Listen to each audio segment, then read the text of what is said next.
Mga kababayan, ngayong araw po ng Miyerkules, July 2 na po, 2025, meron pa rin po tayong pinaka-latest weather update sa lagay po ng ating panahon. Ito pong low pressure area na ating pong minomonitor na nasa loob po ng ating Philippine Area of Responsibility. Nasa medium chance pa rin siya maging isang ganap na tropical depression, pero inaasahan sa mga susunod na mga oras within the next 24 to 48 hours, tataas ang chance nito na maging isang ganap nga po na bagyo.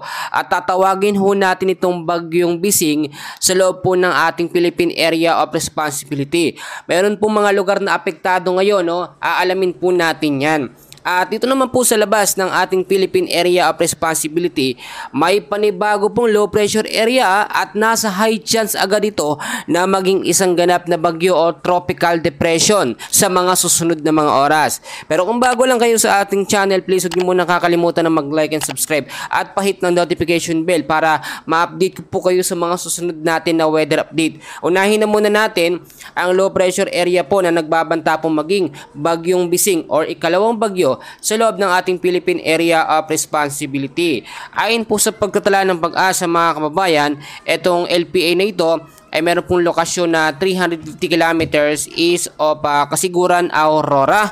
At nakita nyo naman, ito ay nasa medium chance papunta ng high chance na maging isang ganap na tropical depression or mahinang bagyo. So sinasabi natin, ito na yung posibleng banta ng pangalawang bagyo or bagyong Bising. Ngayon, may mga lugar na apektado dyan. Pero tignan muna natin, ito nga pong lokasyon ng panibagong low pressure area. Ito, mga kaibigan ko, tignan nyo, nakapula agad. High chance, ibig sabihin, sa mga susunod lamang na mga oras or within the next 24 hours, napakalaki ng tsansa na maging isang ganap na bagyo. Pero ang kagandahan lamang dito sa panibagong low pressure area, nasa labas ito ng PAR. Alamin natin yung direction niya kung ito nga ba'y papasok sa loob ng ating Philippine Area of Responsibility. Ito po ngayon ay meron pong lokasyon, medyo malayo pa naman, 2,745 kilometers east of Basco, Batanes. At kung titignan nyo, mga kaibigan, kung sakaling maging bagyo ito, may mga dalawang senaryo tayong tinitigyan dyan. Posibleng pumasok sa PAR or pwedeng mag-record or lumihis po papalayo sa ating Philippine Area of Responsibility. So balikan natin yan, mga kababayan ko. Tignan muna natin yung ating tinatawag na forecast weather condition, which is kasama dito yung mga lugar po na apektado nito nga pong low pressure area at banta rin para maging isang bagyong Bising. Sa area po, mga kababayan, ng Cagayan Valley, asahan ho natin dyan ang cloudy skies with scattered rains and thunderstorm, kalat-kalat ng mga pag-ulan na may kasamang pagkulog at pagkidlat dahil po sa low pressure area. So area pa lamang ito ng Cagayan Valley, pero posible ang magbago depende sa pagkilos po. Ito nga pong low pressure area at mas lalakas yung apektadong lugar niyan o dadami kapag naging isang ganap na tropical depression or bagyong Bising itong LPA na ito. So patuloy ho natin yung i-monitor. Sa area naman po ng Metro Manila, ilang bahagi ng Central Luzon, ang Calabarzon, ang Mimaropa, kasama na dyan ng Western Visayas. Ang weather condition po sa mga lugar na yan, cloudy skies with scattered rains and thunderstorm. Mga pagkulog at pagkidlatin ang aasahan natin dahil po yan sa southwest monsoon or hanging habagat. So kung titignan nyo, mga kaibigan, malaki ang magiging parte nito or epekto ng habagat dahil nga po isang low pressure area sa loob ng PAR, meron pang isa sa labas.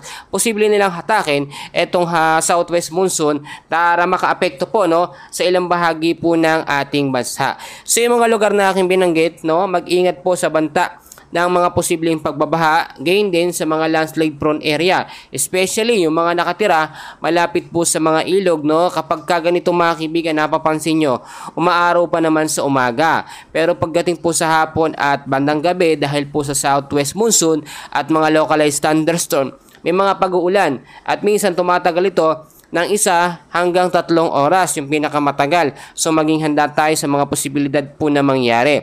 Dito naman po sa ilang bahagi ng Mindanao at the rest po ng Visayas, patuloy din po makakaranas ng partly cloudy to cloudy skies with isolated rains and thunderstorm dahil pa rin po yan sa southwest monsoon. Kung napansin nyo, lumawak na yung mga apektadong lugar nitong southwest monsoon or habagat dahil po yan sa low pressure area. Hinahatak niya itong southwest monsoon na ito. So mag-ingat po yung mga lugar dyan na aking binanggit sa posibleng banta ng mga pagbabaha, gayon din sa banta ng mga landslide sa mga landslide prone area. Yan po yung posibleng impact mga kaibigan. Ang ilang bahagi naman ng ating Luzon ay patuloy din makakaranas ng maulap ng kalangitan, especially o lalong-lalo na sa hapon po at sa gabi dahil po sa banta po ng localized thunderstorm, Kaya mag-ingat pa rin tayo sa posibleng mga pagbaha at landslide sa mga landslide prone area.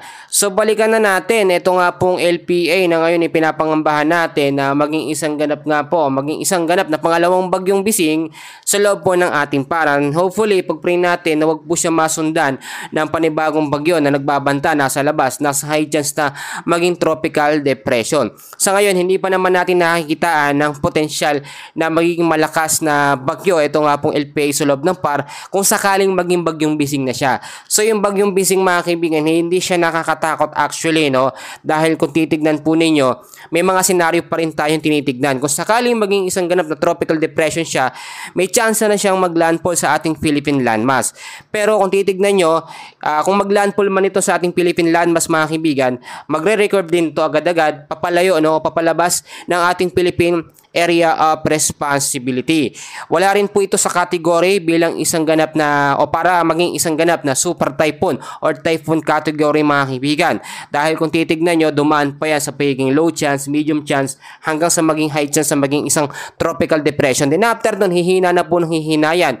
Ang wag lang mangyari mga kaibigan, dahil nga po may sinusundan o may kasunod po na panibagong LPA. Ito nga panibagong LPA po na nasa labas ng ating Philippine area of responsibility.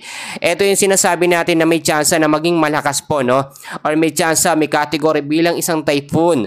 And hopefully, ipag-pray po natin mga kababayan ko, etong LPA na nasa labas, kita nyo naman naka-red yan, tuluyan pong lumayo, Hindi siya dumireksyon, papasok po ng ating Philippine Area of Responsibility. Sa ngayon, medyo malayo pa siya, pero kapag lumilipas sa mga oras, ay mabilis po itong lumalapit sa ating Philippine Area of Responsibility. So, mas maganda na nakamonitor at nakaantabay kayo sa aking mga nilalabas po na update, patungkol po dito sa ating weather condition. Magkagayon man, inaasahan, dahil po ngayon ay July na, na 2 hanggang 3 bagyo po ang posibleng mabuo sa loob ng Philippine Area of Responsibility. Magkagayon man mga kaibigan, wala pa naman tayo na i-encounter or nakikita dito na may mga posibilidad na sobrang malalakas na bagyo. Yun ang kagandahan, kahit pumasok or naging bagyong Auring, yung unang bagyo mga kaibigan, agad yan lumabas ng ating Philippine Area of Responsibility. So same scenario ang pwedeng mangyari dito nga po sa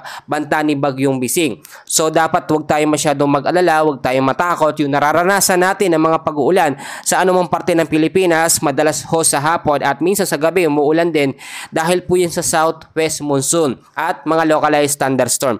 Yung habagat na yan at localized thunderstorm, hindi yan nagdudulot ng sobrang malakas po na pag-uulan. May mga pag-uulan yan, pero asahan nyo naman wala masyadong malakas na hangin. Ang nagbibigay lamang ng malalakas na hangin na talagang kayang magtumba ng mga puno ay ito pong sinasabi natin ng mga bagyo, or mga typhoon, super typhoon. Ngayon, itong sinasabi ko, i-take note nyo na mga kababayan. Paalala ko, unang-una, dapat maging updated tayo sa lagay ng ating panahon. Ngayon, may mga minomonitor tayo na LPA or mga banta ng mga bagyo. Pangalawa, i-safety na natin ang ating mga importanteng gamit, mga papeles, para hindi po siya mababasa, kung sakaling magkaroon ng mga pag-ulan. Yung mga bubungan natin, i-double check nyo na, lagyan nyo ng bulgasil. Yung mga butas, importante ho yan. At ito, pangatlo mga kaibigan, lagi po kayong magdala o lagi po tayong magdala ng payong, jacket, kapote. Panlaban ho ito sa mga biglaang bugso po ng mga pag-uulan, lalo-lalo na yung mga papasok sa eskwela, yung mga uuwi galing trabaho, yung mga nagmumotor, mga nagko-commute, importante po talaga yan. At idadagdag ko din mga kaibigan, kung kaya naman natin mag-stock ng kahit anumang pagkain, natatagal ng mga ilang araw, dapat ganun ang ugaliin natin para hindi po tayo labas ng labas dahil napakahirap po ng panahon ngayon. Hindi natin ma-predict. Minsan sa umaga sobrang mainit, pagdating ng hapon nagiging makulimlim at biglang bugso naman ng pag-ulan. Alam nyo, kahit nagbibigay tayo ng update sa forecast, nagbabago pa rin yan time to time dahil nga yung panahon minsan talaga mabilis magbago. Pero most of the time, yung ating mga binibigay na update ay accurate naman yan. Madalas sa hapon po talaga ang mga pag-uulan. Magkagayon man mga kaibigan, mga kababayan ko, panghuli ay manalangin ho tayo sa safety natin at itong mga bagyo na pumasok sa ating bansa ay wag naman sana magdulot ng ng malaking pinsala sa malaking bahagi po ng ating bansa. Alam nyo, yung mga kababayan natin, no, hindi pa masyado naghahanda. Yung mga lugar nila, nabahain, ang daming mga basura, napapansin po natin yan. Yun po yung number one main cause ng mga pagbabaha, no? At sa mga landslide, huwag natin masyadong putulin, no? Huwag kayong magputol ng mga puno, napaka-importante. Yan po ang nagpapatibay, no, ng ating mga kalupaan para iwas po tayo sa landslide. So yan muna ang update natin sa lagay ng ating panahon, and please makikiusap ulit ako ng isang like and subscribe. Maraming salamat po.